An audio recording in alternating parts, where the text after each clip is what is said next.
This is the stuff, little willows. This is the way to train your abs. Not that 1 and 2 and 1. Those 1,000 crunches you do a day, hoping that they will make your abs stick out in a Men's Health magazine type of way. But no, this is the real deal. So the idea here is to share with you some of my favorite drills that you're actually gonna have some fun with instead of the old crunching and squeezing stuff. Let's go. For the first drill, you're gonna need a Fitball. What we're gonna do is we're gonna do a bear crawl using the Fitball, which looks a lot easier than it actually is. It requires a lot of coordination and it's gonna defy your position in terms of the core strength. Check it out. So this is the setup from here, and I'm just gonna walk with it like this. Pow, pow, pow, pow, pow. Looks very easy because I'm very smooth.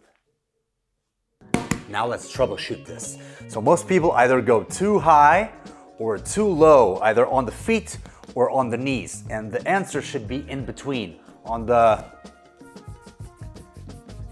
shins. So if you go on the knees, it's very difficult to manage and you're gonna lose the balance. If you go on the feet, even worse. So people go like this, as if it were like the pikes and stuff, and you're trying to walk and you're gonna lose the ball. Don't lose your balls. So always go with the shins and don't keep them too close together. Give a little bit of a gap. I'm gonna show you once again. So this is the setup, shins, and then 1, 2, 3, 4. See the gap? I'm not close together. I'm getting a little bit of a gap so that I have a little bit better control of the movement. I love doing this as a warm-up, especially because it's a very full body exercise. It works on the core, yes, but it keeps your body going. It works on the hip flexors. It works obviously on the chest, on the shoulders. You get a little bit of that wrist prep going too, so it's very useful to do before you start everything else. Try it out.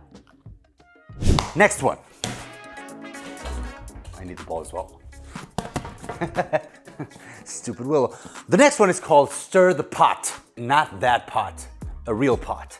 Feet shoulder width apart, heels up, and you're gonna place one hand on top of the other, and you're gonna push the chest away from the ball in order to get like a plank, not like this, but like this.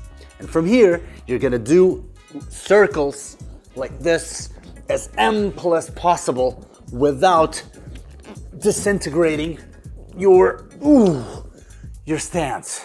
So the idea is that you don't let the hip go down, drop down, and as well, you shouldn't be collapsing the chest onto the forearms. You should keep chest high, protraction of the shoulder blades, and always keep that good, solid, tight ab position. I really enjoy doing these as some sort of follow-up as a superset. So if I'm doing, for example, heavy work like heavy squats, I do 5 squats and then I do 6 to one side and 6 to the other, or 8 repetitions, because this falls on the category of strengthening the core as well.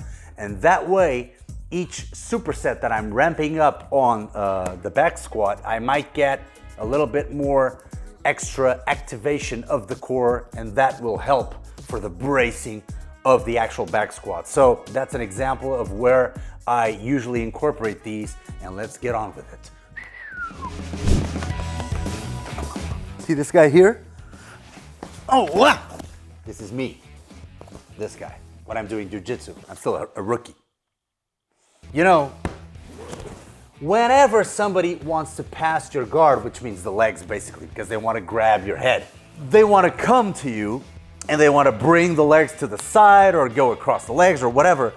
And the idea for you in jiu-jitsu and grappling would be, not that I'm a jiu-jitsu expert, but would be to get your knees as high as possible and always have your knees in between you and the opponent. And he or she wants to take them off. So you're always doing this sort of crunching business with the shoulder blades off the floor and the head up as well. That's why they get huge necks as well. and always crunching like this and getting your knees up. It's almost like that ab workouts, those ab workouts that you want. It's almost like those old commercials where they showed like those ab machines to have at home, where you did something like a crunch like this, and you stayed like this, you know, pressing stuff against your knees, and the knees would be strong enough for you to have that isometric contraction in the abs. Now imagine this, but while having some movement. That's grappling. So I kind of invented this drill based on the passing of the guard, which they always manage to do against me. Which is, you know that movement, the hollow rock like this, that gymnasts do? Something like that, but with the knees bent, going from one side to the other, always rocking that chair. But when you go back, you want to go forward by pushing the knees. And neither the hands win, nor the knees win. So they're always like having a little bit of a tension one against the other, but always like choreography and nobody winning, like 50% strength on each side and like, So it's like a hollow rock, but with some extra juice with that isometric contraction from the home equipment workout things. So if in between a circuit you do 20 of these, 1, 2, 3, and if you still have the juice after that, you can do unilateral, right side, 2, 3, and then you switch, 10 on the other side. I swear, you're gonna get a huge ab burn, which is indeed gonna help you with grappling or martial arts or any other type of modalities in which you need to be very strong and have endurance in the abs. Now, for the next one, you're gonna need a dumbbell. Don't grab a huge dumbbell, you're not that strong, trust me. And we're gonna do overhead sit-ups. I love this one. I usually put it in circuits as well, and I can do 6 repetitions on one side or 8, and then I switch to the other side. So the idea is that you have an overhead position while lying down, facing the ceiling. And from here, go all the way up, overhead, keep pointing to the ceiling. So 1 and 2. And if you come to my side, you're gonna realize that I'm very upright.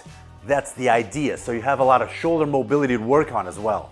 Keep the legs straight, go all the way down slowly and controlled, and go all the way up. 1, 2. A lot of this is the eccentric portion as well. So while controlling the descent, you're actually working on the muscles, on the abs, on the core a little bit more.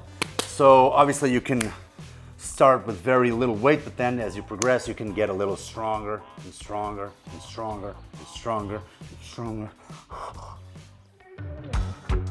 And now, 2 to go. When I saw this one, I was actually, how come I never thought of that? A one-arm plank. So you know the plank, obviously, here, but inside, but really contracted, and abs as well, obviously, and always have that protraction of the shoulder blades. And what if I put my feet a little bit wider apart? I go with my elbow to my inner chest or to my middle, and from here, I do a one-arm plank with the other hand like this, and always facing the floor like this. Ooh. If I do 20 seconds or 30 seconds on each side, it's really gonna be a doozy. And always fight that tendency you might have of twisting the hips, because this makes it a little bit smoother and easier. But I really want I want my hip to face the floor. And that's where I'm gonna feel the obliques as well. So if you stay for the X amount of time or seconds on the right and on the left, you can either do this as I did in the beginning, with supersetted with some sort of strength work in the beginning of the workouts when you're freshest, or you can do these in circuits as well. It works really, really well. And now for the last one. Let me just show it to you, and then we're gonna break it down. So from here, I'm gonna go all the way across, down. Bah. It's actually quite fun. Whoa, whoa. Imagine doing these like for 12 reps or something. Oh, this works everything. So the main points of performance here is that your legs are gonna be straight and your feet are gonna be extended. That way it's gonna be much, much easier. And here, the chest will not be exactly on the floor, a little bit on the side, and the arms are gonna be your springs. So you push yourself, you go all the way, and then you come back down with the chest. So chest goes down, up, and then down again, always keeping the same place. The major mistake I see people doing is going with the legs. So turning the hips alongside the legs. It's like they bring you to the dark side and you go along and it's like, da, da, da, da. Come back, stay here. Keep your posture. So don't do this. Whoa, see? No go. So you push up and down again. Chest up and down again. So you can't go back or turn with the legs. Once again, if you do like 12, 6 to each side, always alternating, it's gonna be really, really tough. So incorporate these with, let's say for example, I do a body weight circuit where I do this exercise first, like bah, bah, for 10 reps. Then I do that one, whoa, whoa, for 10 reps. And then at the end, 10 burpees, bah, bah, bah. 3 rounds of this. You got a banging body weight circuit for you to do even at home, as long as you have a soft and slidable surface. That's it, guys. Make sure to be Willow strong, like, subscribe, and always follow me on Instagram on the Bruce Willow, And yeah, let me know in the comment sections what would you like to see next in terms of fitness, martial arts, stunts, whatever. I'm not a master, but I try to be. Yeah!